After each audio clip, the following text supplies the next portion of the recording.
There we go. I'm intimidating. It's like, there's no women on the internet. Controlling bitches, remember? No, it's castrating bitches. So, welcome to Good Vibrations, Hacking Motion Sickness on the Cheap. I am Tottenkoph. You will usually see that avatar associated with my screen name.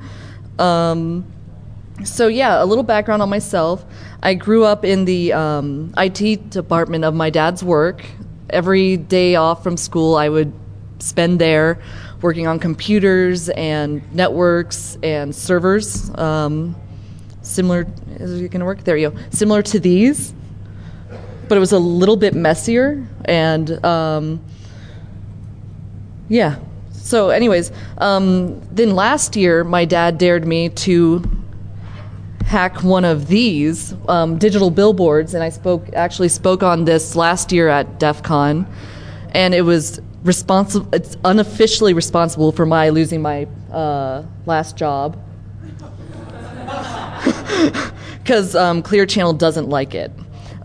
So somewhere between computers and billboards, I started having conversations with Neon Rain and Abend, and we started talking about neurohacking, or using technology to improve processes involving your brain and body. And of course, my mind went to the brain that wouldn't die. Because I'm like, sweet, I get to put someone on a table and hook them up to wires and such, similar to Tiger right next to me. So yeah, just to let you know, I have little to no medical background.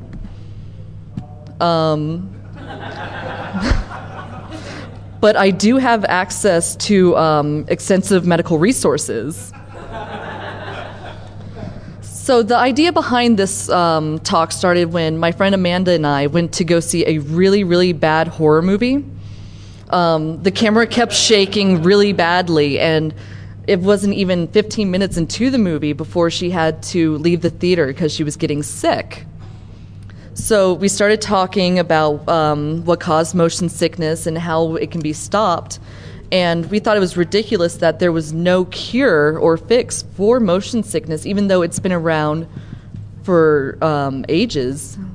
Currently there are pills, but I don't think that a pill is a good enough fix. There's no universally accepted definition for motion sickness. It's usually defined by the signs and symptoms present when you experience it. These include nausea, vertigo, fatigue, pale, clammy skin, increased salivation, and hyperventilation, even though this is also associated with men seeing women at DEF CON. So, oh. So...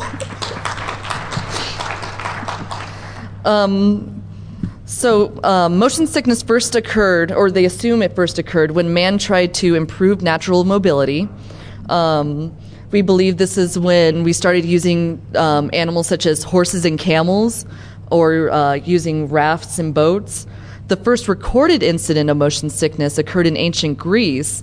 It happened on the water, and they coined the term nausea, nos being of or related to water, and the suffix ia, meaning illness. So illness on the water makes sense. So now some time for some statistics. Yay, math. 90% of the world's population suffer from motion sickness at least once in their lives. 300 million people in the U.S. roughly experience it. 9 to 75 million of those have a debilitating response, meaning they're immobilized by the signs and symptoms of motion sickness. And 2 million of these people have to visit a doctor to be prescribed something. Some people feel the effects of motion sickness worse than others. There's been a recent study that shows a genetic predisposition to motion sickness, inherited by either your mother or father. Some races feel it worse than others. I found that African Americans and Asians are more likely to suffer from motion sickness than Caucasians.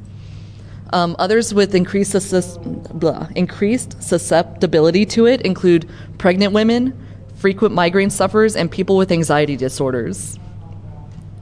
There are different types of motion sickness, and those are characterized by where they occur, which is in an automobile, train or a bus, on a plane, while playing video games, or on a boat.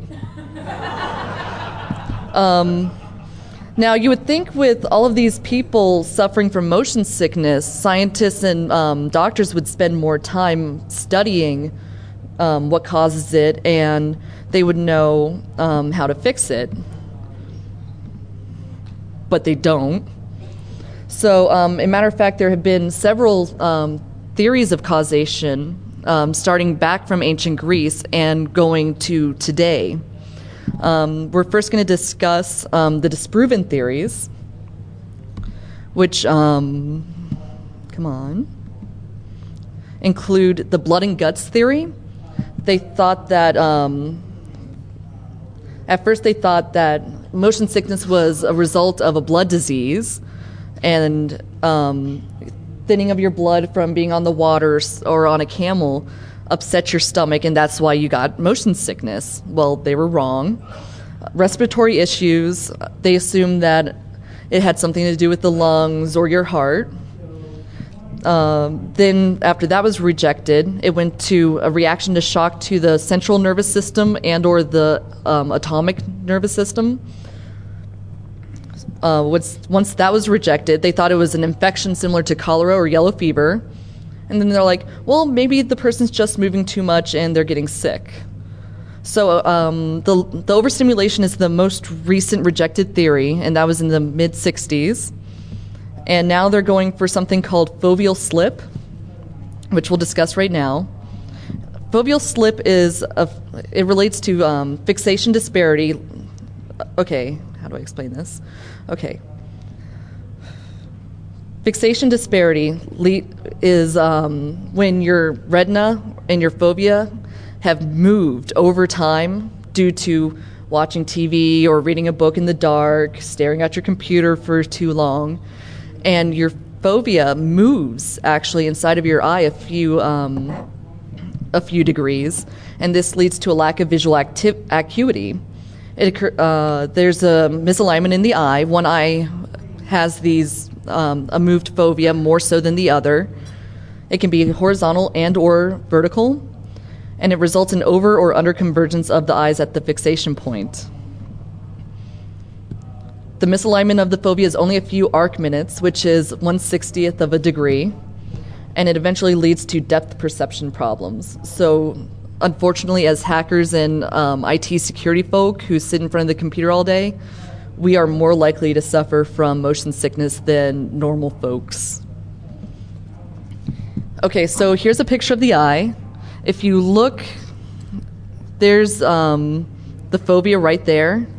Now, this is where it's supposed to be, but over time, it moves up towards the retina or down towards the blind spot and optic nerve. Come on.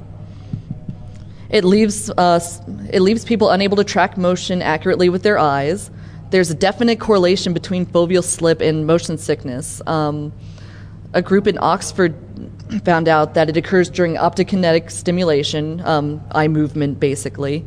Increased fixation disparity leads to increased foveal slip, which leads to worse manifestations of motion sickness.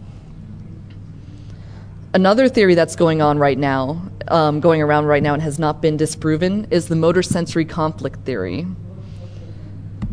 What it states basically is that it's a defense mechanism for utilized by your brain to protect against neurotoxins. It occurs when signals sent to your brain from your eyes disagree with signals sent to your brain from your inner ear. So say if you're watching a movie and your eyes sense movement on the screen, but your inner ear says, no, I'm sitting down in a chair, your brain goes, oh, you're hallucinating, time for you to throw up now. Or when you're in a car reading a book, your inner ear says you're moving, and your eyes say, no, I'm just sitting here reading a book. Oh, your eyes are lying, it's time for you to throw up now. It's upset because your body cannot sustain homeostasis. Here's your semicircular canals. That's part of your vestibular system right inside of your ear. It consists of the semicircular canals, which is responsible for balance and sense of spatial orientation. Movement of your head causes fluid to move from the endolymphatic sac, which is, there it is, right here, to push against the cupula, which is this thing right here, which has hairs that translates mechanical movement into electrical signals, which is sent to your brain. When the eye sense movements, I already explained that. So now that we're going into current prevention techniques and treatment.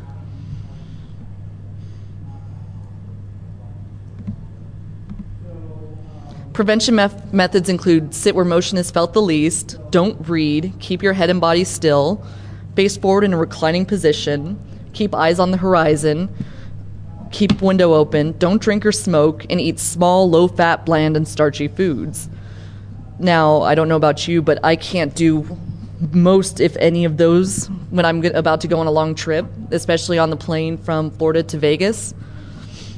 So that just doesn't work for me. So I have to go to, I can either go to the natural remedies, which include powder or liquid ginger, the use of acupuncture, acupressure, or mild electrical shock, to either the pericardium, which is 3 finger widths below your wrist, which is like right there, or the small intestine 17, which is located just below the earlobes and the indentations behind the jawbone. If you guys that is a pressure point also, so don't press on it too long. You'll pass out and I'll feel bad. So, okay, time to discuss drugs. Woo, drugs. Not the fun kind, though. Diphenhydramine is the active ingredient in sleep aids. You can't use it if you're an infant.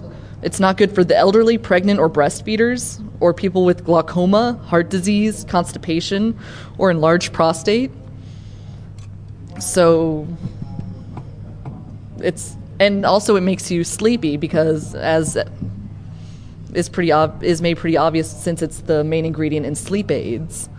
There's also antihistamines being used. It's most effective when taking 30 to 60 minutes before a trip. It makes you drowsy and less alert, and it shouldn't be used by people with emphysema or bronchitis. So after finding all this out, I'm like, well, that's kind of lame. And so part of the neurohacking thing is that we like to apply technology into trying to fix things. So it's time for me to present Das Goods. The first one I actually don't have with me. It's called an aura oscillator. It uses a program made in pure data to produce a signal in the 0.01 to 10 kilohertz range, which was chosen because that's the range for typical head movements, such as shaking your head, nodding it up and down. It works using the motor sensory theory as a basis. Basically, if you are sitting playing a video game and your eyes sense movement and you start feeling motion sickness, theoretically you can put this thing against the bone in your head and it'll stimulate inner ear vibrations, which should stop motion sickness, the onset of the symptoms, or making them not as severe. I don't have it with me today. I don't have the code up yet, but by the end of the day, I'll have the code available here. Tottenkopf.com/strobe.txt. And the next device I actually have on Tiger. They're called stroboscopic glasses. Their LEDs are mounted just outside the wearer's peripheral vision. Lights flash at 20 hertz with 8 millisecond dwell time. It prevents your eyes from going into foveal slip, and it could theoretically cause epileptic seizures, but it shouldn't.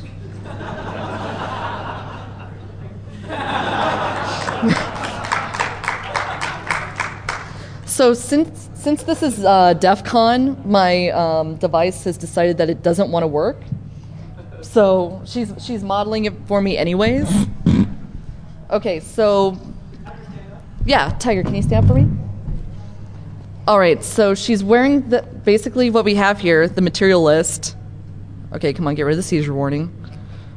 Material list. Okay, so there's this cheap sunglasses found for $1 at the dollar store. The hat, which I found at the bottom of the closet. I think it was my little sister's or something. We have a lily pad Arduino right here. And then we bought the e-sewing kit. Now, the LEDs are mounted right here. And theoretically, you won't have the crocodile wires right there. So they flash right outside your peripheral vision. So you only see the flash, but you don't see the actual LED. So that's because from what I've read, are you okay? Okay. From what I've read, They don't work.